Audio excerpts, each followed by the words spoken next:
Arcosphère avec la Haute École Arc, le choix incontournable pour vos formations. Bachelor, continu et postgrad.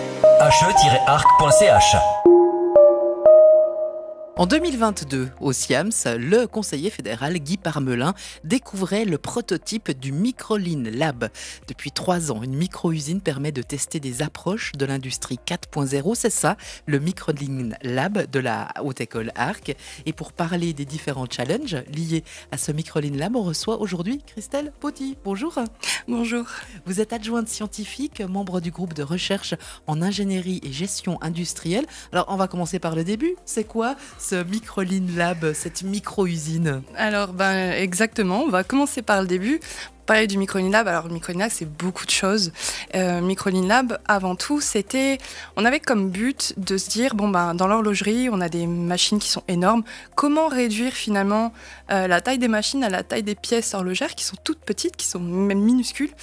Et de là est née la Micro 5, donc une micro-machine de fraisage 5 axes. Et de là, on a pu extraire des signaux en fait et les traiter, des choses qu'on ne pouvait pas faire sur des machines d'usinage standard qui sont énormes, où les signaux finalement sont noyés dans toutes les vibrations et autres. Et donc cette micro-machine, on s'est dit, tiens, en faisant du machine learning, en mettant de l'intelligence artificielle, on a pu les rendre intelligentes. Alors pas intelligentes comme dans Terminator ou Matrix, mais voilà, le but c'était vraiment de pouvoir prédire la qualité que ces machines font et puis corriger en temps réel, donc les rendre complètement autonomes. Et de là, on s'est dit, mais mince, si on met plusieurs machines comme ça ensemble, on aurait un rendement, une productivité de fou. Et de là est né finalement le concept de la micro-usine, du Microline Lab, où on a toutes ces machines-là. Donc c'est finalement un bac à sable, alors parce qu'on est tous des grands enfants, on aime bien jouer, expérimenter, que ce soit les industriels ou finalement les chercheurs. Mais voilà, plus sérieusement, c'est une plateforme d'expérimentation pour justement cette usine du futur. À l'heure actuelle, c'est quoi les produits qui sont expérimentés dans cette micro-usine? Alors, j'ai parlé d'horlogerie. On va rester sur le terme de l'horlogerie. Le Microline Lab, on est soutenu par 4 grandes maisons horlogères, donc qui sont, on peut les citer, Rolex, Patek Philippe, Le Swatch Group et Richemont. Et c'est avec eux en fait qu'on a défini un scénario horloger, donc pour arriver à un produit fini qui sont des ponts et platines horlogères. Et pour arriver à ce scénario, donc on a besoin de beaucoup de technologies différentes. On a une gamme opératoire, on a plusieurs opérations comme de l'usinage, du décor mécanique, de la galvanoplastie. Et pour ça, donc j'ai parlé finalement de ces maisons mères qui sont clients, qui sont demandeurs de ce type de technologie. On a des partenaires en fait industriels dans tout l'arc Béjune qui travaillent avec nous, qui sont finalement des fournisseurs de solutions et qui nous aident en fait à obtenir ce produit fini qui sera pont ou platine horlogère. Alors, vous parlez d'horlogerie, c'est adaptable à d'autres domaines.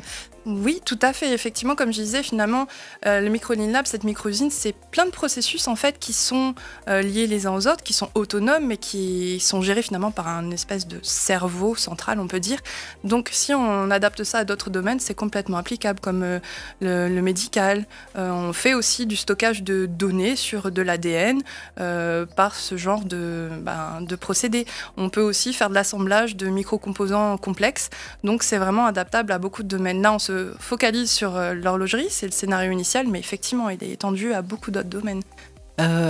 On parle du fait que la taille ne compte pas. Si là, en l'occurrence, la taille, elle compte, c'est utile d'avoir ces machines qui peuvent traiter des pièces minuscules et qui prennent moins de place aussi. Oui, exactement. Ça prend moins de place, ça consomme moins. Je parlais tout à l'heure justement des grosses machines, on essaie de réduire déjà l'empreinte au sol. Une Micro 5, typiquement, elle fait la taille d'une machine à café.